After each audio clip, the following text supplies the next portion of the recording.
Documentary is a clumsy description, but let it stand. This may have been said by John Grierson nearly 90 years ago, but this clumsy description stood the test of time and still puzzles theorists and creators alike. The clumsy nature of documentaries perhaps comes with the complex nature of what can be defined as real or true. Truth, by its very nature, is subjective. How can documentary filmmakers create trust within their audiences when all media texts are made with the unique intentions and motivations of the creator? When we look at documentaries across the board, their finish is very much alike. I believe that this suggests familiarity is key in creating trust and believability, which of course relies heavily upon editing. I will be examining the conventions and techniques used in the editing of documentaries and how effective they are in communicating reality and truths to the audience. In ways, the first documentary makers were scientists who wished to document a certain phenomenon, such as the French astronomer Pierre César, who wanted a record of Venus passing the Sun. He then developed what he called the revolver photographique, which took pictures at short intervals and edited them together. This may not have been a motion picture just yet, but in his work, the documentary film had prenatal strings. Some of the first films made could be seen as documentaries themselves, even if their creators didn't intend this. As early as 1895, the Lumiere brothers created Workers Leaving the Lumiere Factory, which was quite clearly staged, but still documents a real event, creatively. As Grierson stated in 1933, documentary is the creative treatment of reality. And herein lies the problem. Even after all these years, the aims of documentary filmmakers have not changed, but the developments in editing have certainly aided their aims. However, this also poses a potential challenge to the iconic realism of the medium, with developments in technology increasing the ease of manipulation of images. Documentaries fall into the genre of factual television, and while a Channel 4 panorama documentary may not appear similar to Big Brother, their aims are very much alike, and so too can their editing be, with actuality footage, interviews, and of course, staged events. You have the guts to say what's...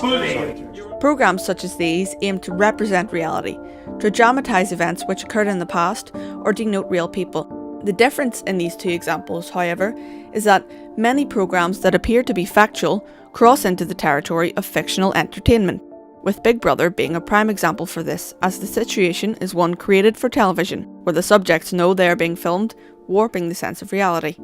All discourses, including documentary film, seek to externalise evidence. There are many ways that documentaries seek to present evidence to their audience through the use of editing. In the Channel 4 documentary, 101 Minutes That Changed America, the traumatic event of the attacks on the World Trade Center in September 2001 is documented. However, the lack of editing is perhaps more noticeable in this example. The documentary film features mostly actuality footage shot by citizens at the time of the attacks. This communicates the immediacy of the event and the reactions of the citizens, making it all the more powerful and legitimate for the audience.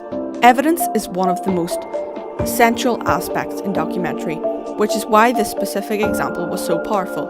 Without it, the concept of documentary telling cannot be sustained. In 1981, a documentary maker said that the last thing to worry about is whether reality as such has been lost in the process of creation, and that he creates the reality he films.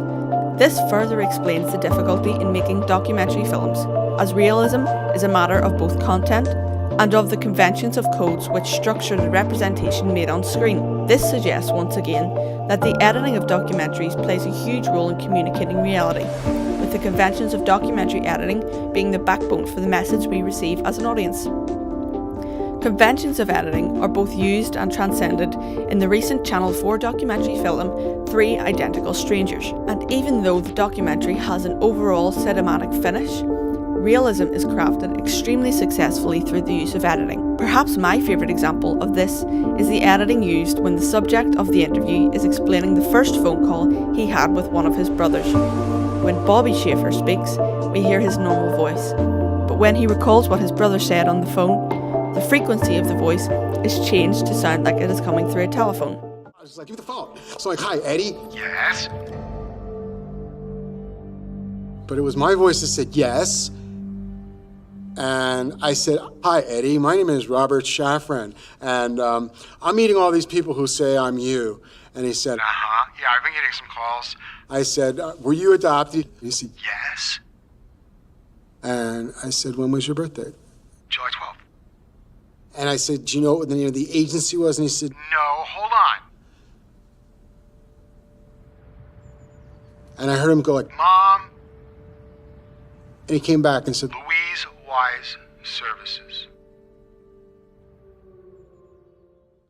Even though this is a small detail, it aids the realism of the documentary and makes for a much more interesting viewing experience.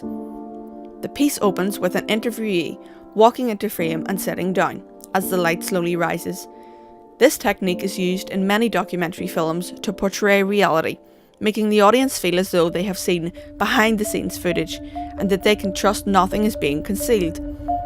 The use of fading light from darkness also forebodes the reveal that occurs later in the story, as triplets have been separated at birth find each other nearly 2 decades later.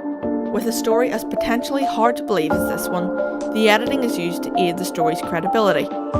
This is done by using a mixture of reconstructed footage, actual photographs and footage from the time, and personal interviews with those involved in the story. With many documentaries using minimal editing to create reality, this documentary utilises all of the resources that modern editing has to offer, which I believe is more immersive and legitimate for the audience.